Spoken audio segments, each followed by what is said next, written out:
what's up? It's your boy Rawk. Don't take this the wrong way, but I don't have time for chit-chat tonight. I've got a schedule packed full to the brim with Halloween-related activities, and unfortunately, video game talk is strictly anti that schedule. The first thing to do was find a costume, which is something I've really been missing in my life since, well, the incident of Halloween 2021, but this year, nothing could stop me. I decided to battle one of my greatest fears with my Halloween costume this year, so I decided to dress up as a pirate. Because emulation terrifies me. And now I'm on phase 2 of my plan to make Halloween my bitch, which is answering the time-tested question, trick or treat. Now, it may only be 5 PM and I may be the only person above the age of 12 out tonight, but that's not gonna stop me from having a good time and nabbing myself an adequate amount of materials to have a solid munch sesh when I get home. Now, if you'll excuse me, I've got some strangers waiting for me to ask them for food, which will undoubtedly lead to a smorgasbord of judgment. Wouldn't have Halloween any other way. Of all things to f with my schedule, I did not expect it to be you guys. Is it rude to ask what you did expect? I don't know, bees? Are you allergic? No, I'm just a bitch. And while we're on the topic, you guys aren't wearing Halloween costumes? For what reason would I be wearing a Halloween costume? What am I, 6? Legally, yes. I mean, I told these guys I was going to wear a suit, but I ultimately decided against it in the end. Why? What kind of suit was it? My birthday suit. Good God, you're disgusting. Yeah, that's what these guys said. And I am dressed for the job I should be at right now. I'm offended they didn't notice. What do you do for a living again? I'm an EA employee by day and a McDonald's chef by night. What category does 5 PM fit into? Well, do I look abused? Is that a trick question? I bet he's dressed as an EA employee. I bet he's dressed as a bitch. Guys, I'm in my McDonald's uniform. Shouldn't you have a hat? And shouldn't you have a parrot? I knew my costume was missing something. I'm gonna have to add something to my schedule now. What did you add? Rob a zoo. Well, before you go and do that, we thought we'd give you a heads up. Don't. We've been hearing about some pretty freaky stuff going on around here. Inanimate objects coming to life, wreaking havoc, the usual October stuff. Do we know what's causing it? It could be ghosts. It's Halloween. I'd be offended if there weren't any ghosts out. All we know is that it's affecting people who own excessive amounts of things that no one cares about. Wait a minute. I own things that nobody cares about. Oh god, you're f***ed. I gotta go. Oh, wait. Will one of you rob a zoo for me? No. Shut up. Thanks. Wish me luck. No. Happy Halloween.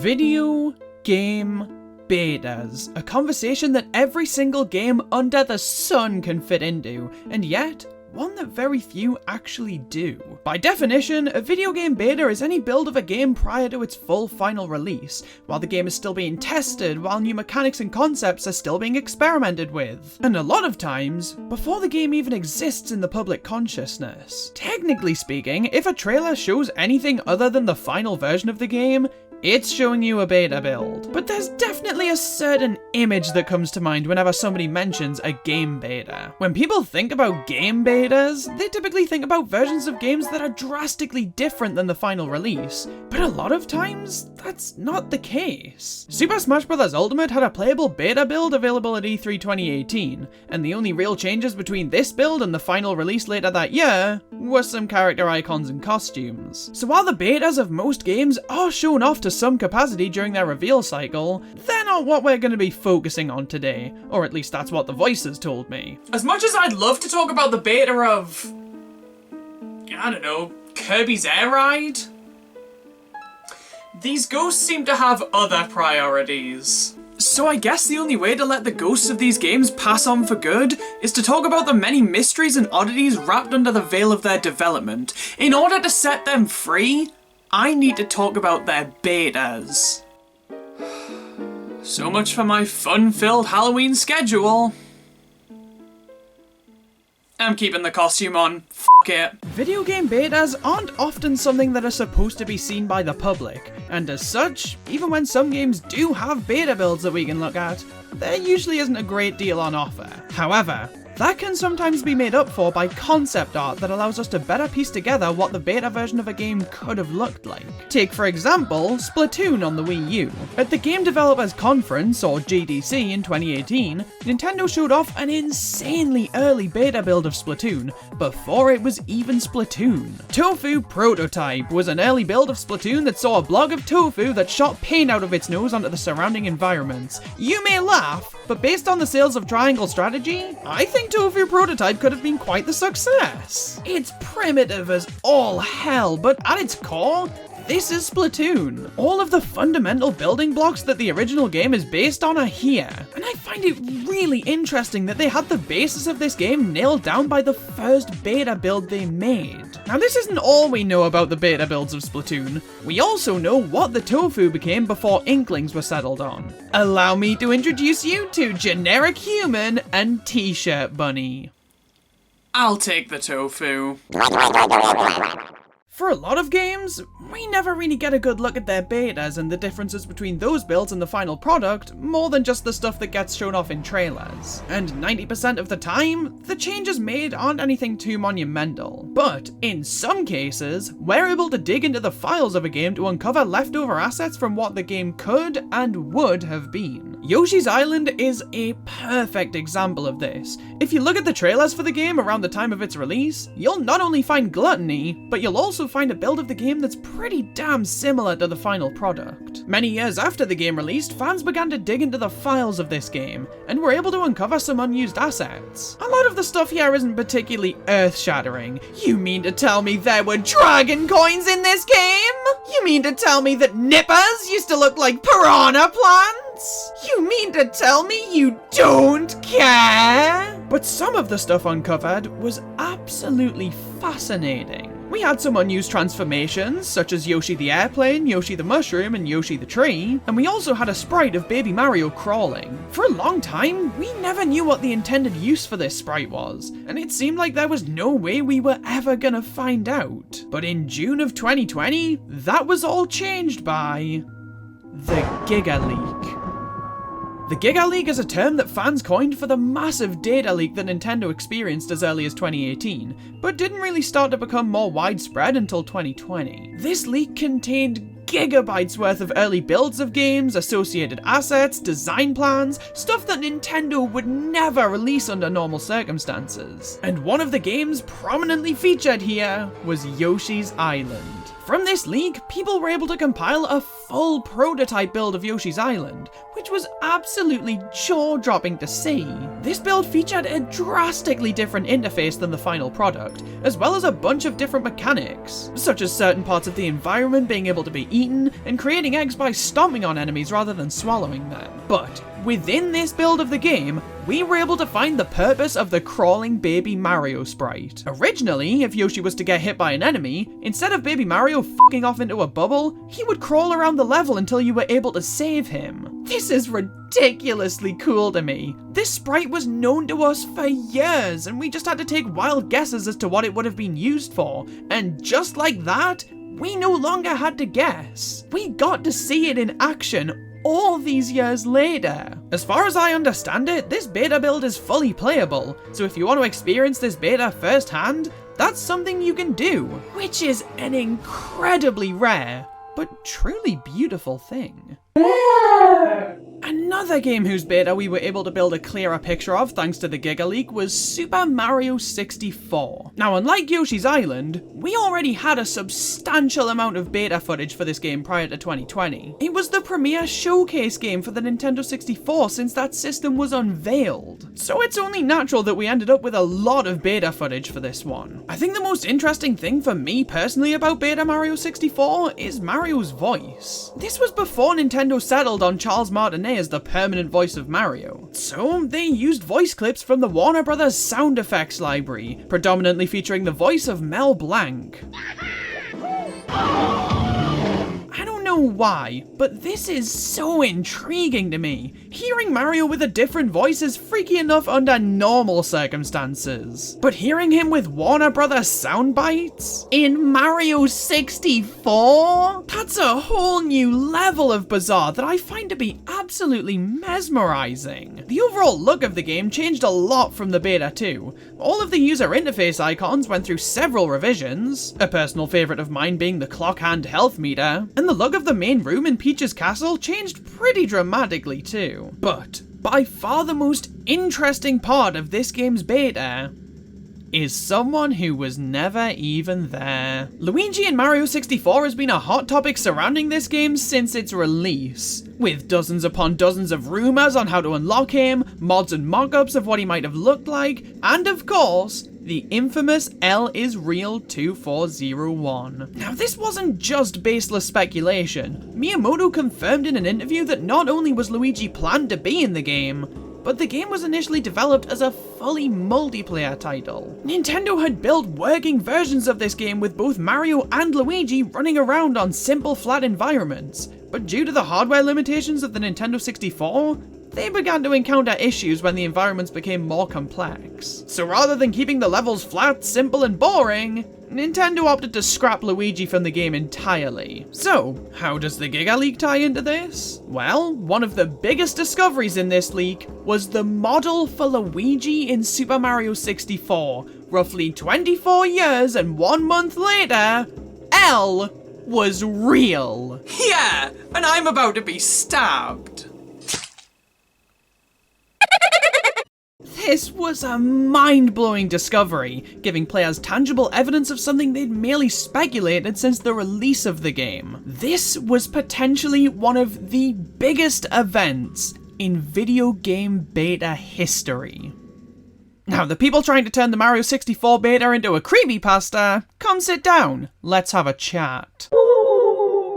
Sticking roughly on the topic of Mario 64, Super Mario 64 DS. I'm not gonna sit here and tell you this game's beta is more interesting than the N64 version, and hell, I'm not even gonna say it even comes close to being as interesting. But there are a few tidbits in there that stand out to me. The original trailer and some pre-release screenshots make it pretty clear that Super Mario 64 DS was intended to be a full-on 4-player multiplayer game, allowing you and 3 friends to explore everything this game has to offer together. Now, in the final release, there was 4-player multiplayer, but it was relegated to a side mode where you all played as Yoshis and compete to collect the most stars. And while this is an undoubtedly fun mode, it's a far cry from what we saw in this beta build. Pre-release material shows the 4 main characters all using wing caps, running around Bob-omb Battlefield, and even facing off against Bowser. All things that didn't end up being possible in the final game. And in all honesty, it's a shame that ended up being the case.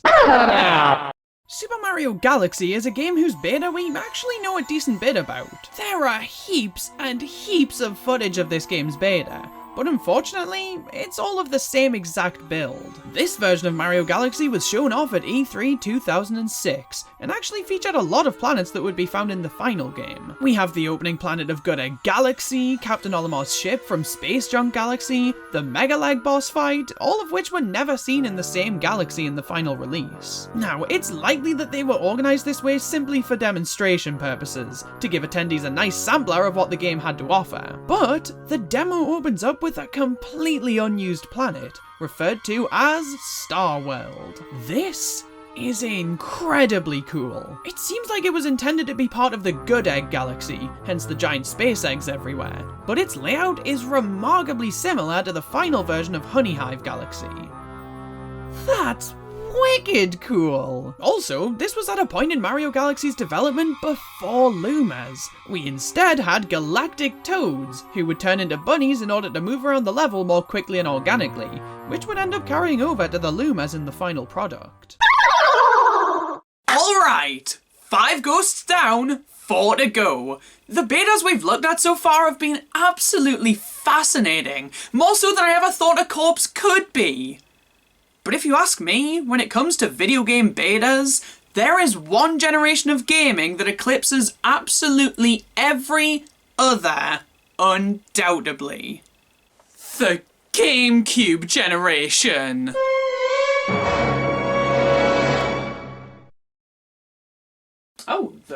Ghosts agree. Super Mario Sunshine's beta is so cool! Pretty much all of the footage we have of this game's beta comes from Space World 2001, and even though there's only about a minute of footage to look at here, there's still a lot to take away from it. For starters, Isle Delfino looked completely different, with Delfino Plaza looking more like a fully fledged town than it does in the final version. We also saw an enemy that went completely unused in the final product, that being Trampling Stew. This giant lump seen wandering around some of the locations in the trailer. There was also an actual human in this game originally, alongside the wacky Isle Delfino natives we came to know and love. This alone already makes Super Mario Sunshine's beta incredibly cool to me. But that's not even all we know about it. At some point in its development, Super Mario Sunshine featured the Delfino Express, a train service that spanned the entirety of the island. This train would take you to all of the levels that were in the game, along with 5 that never ended up making the cut. Battleship Island, Flame Temple, Lighthouse Island, Hotel Lacrima, and Rawk. All areas that never ended up in the final version of the game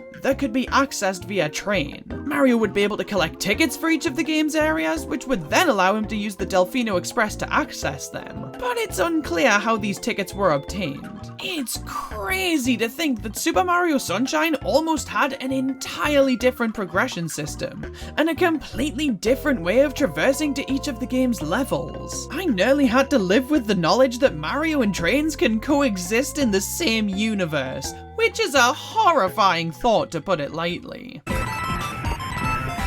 That is the most terrifying thing I've ever witnessed, and I am currently in the process of being haunted. Now, Metroid Prime, very unfortunately, is a game whose beta we really don't know all that much about. We know a few little tidbits, but for the most part, the beta is still largely a mystery, which seems rather fitting. The most notable change here is that this game originally utilized a third-person perspective, as opposed to the first-person perspective that we ended up getting, which is absolutely wild to me. Of course, many might say that this doesn't really sound like a huge change, to which I say, imagine if Ocarina of Time was a first-person game. Yeah, I know! It's f***ed up! Some enemies were also in the beta version that never ended up in the final, such as Kraid, who was actually fully modelled. And Samus's arm cannon originally looked... Ah, yes, dumb as shit. Everybody's favourite game about a tiny robot, Chibi Robo, began life looking very, very different. Is it ethical to perform cosmetic surgery on a fetus? Chibi Robo was originally developed as a point-and-click adventure game, taking place in the house of Professor Sendagaya, with the goal of protecting his latest and greatest invention from the grasps of 2 burglars, Cookie and Arnie. This setup is far different from what we ended up getting, and the location is worlds apart from the Sandersons' house. But the most intriguing thing to me is the gameplay here. You didn't even control Chibi Robo originally. You were some omnipotent disembodied figure who was guiding Chibi Robo through his surroundings in order for him to be able to protect the house. That's so far removed from straight up controlling Chibi Robo. And honestly, even though I think they undoubtedly made the right move with the dramatic gameplay shift, I still really want to play this version of the game to see if it had the potential to be just as charming and fun as the final product. But just because this dramatic gameplay shift was a good idea, doesn't mean this one was. Alright, only one more ghost to go. Star Fox Adventures, a game that in its beta wasn't even a Star Fox game. Star Fox Adventures began development on the Nintendo 64 as Dinosaur Planet, and was to feature an entirely original cast of characters separate from any of Nintendo or Rareware's pre-existing IPs. This game was initially revealed in 2000, and this build was the only thing that was officially shown off of this game. Not only do we get to see what Star Fox Adventures could have looked like running on hardware from the generation prior to what it released on, but we also get a good look at our initial protagonists. We get to see a very early design of Crystal, which is pretty cool, but we also get to see the playable character that ended up being replaced by Star Fox. Moon Fox. This was a big reason this game became a Star Fox game. This fucker beta was damn near already Star Fox. Now that should be where this story ends, with the game becoming a Star Fox game and moving over to the GameCube. But in 2021, a fully playable beta build of the N64 version of Dinosaur Planet was leaked online. This was incredible. Seeing this game in action, it's damn ambitious for a Nintendo 64 game. The gameplay seems to be in line with Ocarina of Time for the N64, but the world and presentation are far above anything on the console, full stop. No wonder it was moved to the GameCube. This beta build feels pretty close to some of the better games on that console in terms of scope, obviously with downgraded graphics. And what makes this all the more interesting to me is that this was Nintendo and Rareware's last ever home console collaboration. The company was bought by Microsoft the day after Star Fox Adventures released in the States. So to not only see all of this beta material, but also be able to actually play it, that's such a wonderful and special thing. People still fucking hate Star Fox Adventures. Is it over? I think it's finally over! I'm finally free! I can spend the rest of my night without the burden of being haunted! But something still feels off.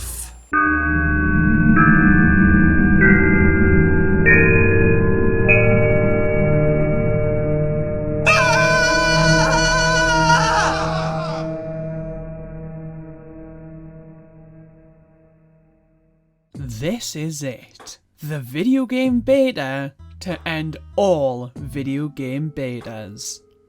Luigi's Mansion. The beta of Luigi's Mansion is potentially the beta we know the absolute most about, and is undoubtedly the most fascinating one to talk about. Luigi's Mansion was first shown off at Space World 2000, in an incredibly early build that still uses Luigi's N64 era design, which makes a lot of sense as this game was put into development when that was Nintendo's latest system. The game was shown off again at E3 2001, and it seems that based on these two builds of the game, Luigi's Mansion was originally going to be very different and much scarier than the final product. The atmosphere of the beta of this game is indescribable. It honestly feels closer to straight up horror than the original ever did. And that's so damn intriguing to me. The music of this version has a much more sinister tone, the sound effects are a lot more eerie, and the ghost designs are just a bit more creepy compared to later iterations. We see a lot of early ghost designs here too, and something about them resonates with me so damn much. That's not to say that I prefer them to the final versions, but these designs definitely have their charm. We get to see an early design of the Poltergust 3000, which is a lot more square, and also has a very unique gameplay difference than the final version. In the beta of Luigi's Mansion, there was a limit on how long you could consecutively use the Poltergust 3000 for, as indicated by this meter at the bottom of the screen. If the Poltergust was used for too long, it would explode, and you'd have to wait a certain amount of time to use it again. Interestingly, this meter would end up being repurposed for the elemental abilities in the final game, but there is actually beta footage of the water ability being used, where there is no limit at all on how long it can be used for. So the standard Poltergust and its elemental abilities ultimately ended up swapping functionality, which I think is pretty nifty. We also get to see something really cool, which is Luigi being knocked off his feet by one of the ghosts jumping out at him. I don't know why, but this really intrigues me. The thought of a legitimate jump scare in this game that would end up leaving Luigi to crawl around helplessly for a few seconds is super compelling to me. You're unable to do anything during this recovery period, and if you were in a room with a lot of ghosts, that could lead to a really uniquely intense sequence, and would add a layer of complexity to the gameplay by forcing you to really keep tabs on the ghosts at all times to assure they don't scare you like this. Of course, this may have just been something that only one type of ghost could do, but that's what's so intriguing about this beta build. We legitimately don't know. Potentially the most fascinating aspect of this beta for me personally, however, is the Game Boy Horror's clock. Now, in the final game, the only objective is to save Mario, but you can take your sweet ass time doing so. In fact, the game actively encourages you to take your time by rewarding your exploration with massive amounts of cash. But in the beta, At all times, there was a clock in the corner of the screen that makes you hyper aware of what the time is in game. Apparently, the game had a time limit in which you had to save Mario, and if you weren't able to do so within that time limit, the mansion would disappear forever with Mario inside it. I absolutely love this concept. The beta of Luigi's Mansion seems scary enough as is, but with the added stress and tension of ensuring that you completed your objective within a certain amount of time, meaning you have to implement a lot of time management and strategy refinement, just thinking about it makes me giddy. And this is all capped off with the undisputed king of mysterious beta elements.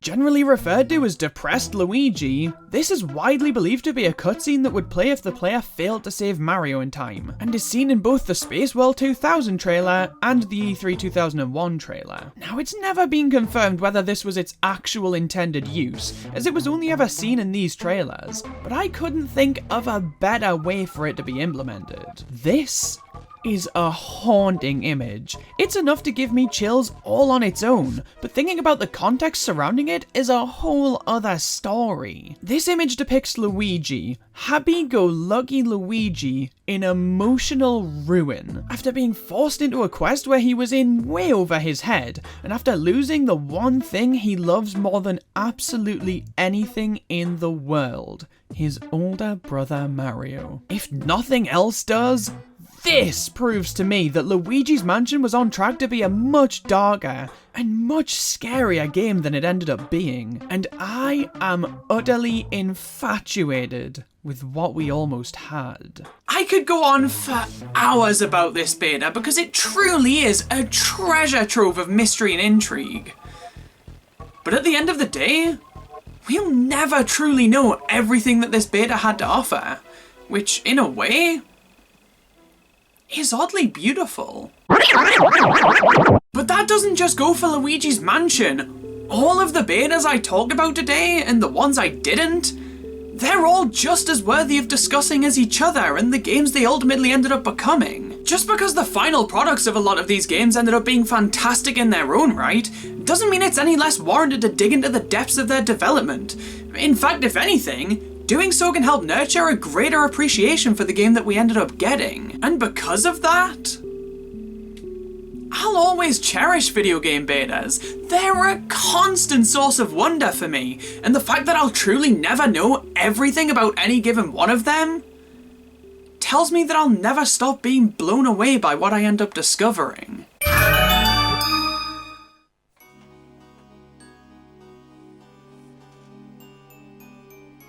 You know what? I'm glad I got haunted. The ghosts of these games have taught me an incredibly valuable lesson. Video game betas are some of the most fascinating aspects of the entire gaming industry. And if it took being haunted for me to realize that, then I wouldn't have had Halloween any other way. Even if I didn't get to do all of the things on my schedule. I'm gonna go rob a zoo.